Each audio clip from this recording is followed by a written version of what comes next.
DV tab of the Google Sheet and unhide the hidden rows, you can find here the links to perform the website audit.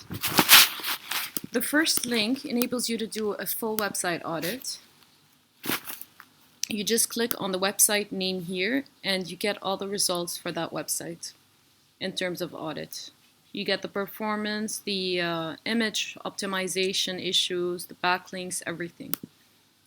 Each one of this link enables you to see the backlinks and the spam score of the backlinks. This link is a more in-depth view into the Google page speed. So all of these are part of the presentation, and each link will give you the information for each aspect. Finally, the Ahrefs Keywords Explorer is for the keywords section. So these are the links to use for the website audit, and you can include all of the results in the presentation. Thank you for watching.